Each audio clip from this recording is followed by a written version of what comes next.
Welcome to the Rim Break Rodeo. We hope this video helps. In this video, I will explain how to play the Bloodborne board game. First, let's prepare for the hunt.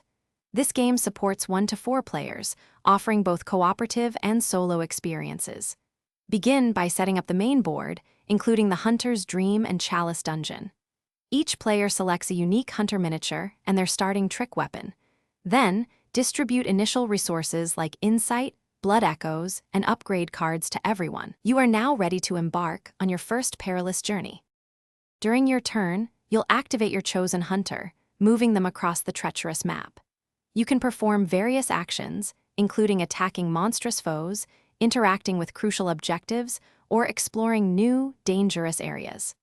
Combat is resolved by rolling custom dice, comparing your attack results against the enemy's defense value.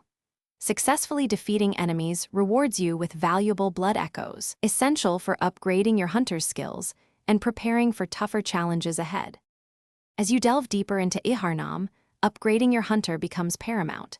Spend your hard-earned blood echoes at the Hunter's Dream to acquire powerful new weapons, useful items, and crucial stat enhancements. Upgrade cards further bolster your combat prowess, granting unique abilities and strategic advantages.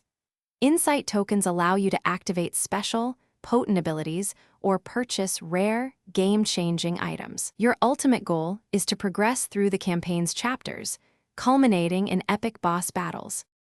The Bloodborne board game offers a rich, branching campaign with multiple chapters, each presenting unique objectives and narrative choices.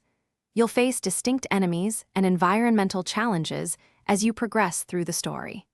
Victory is ultimately achieved by successfully completing the final chapter's objectives and triumphing over the formidable ultimate boss. However, be warned, failure to complete your objectives or if all hunters fall in battle means a collective loss for the players. Good luck, Hunter. Thanks for watching. Consider subscribing if we helped you.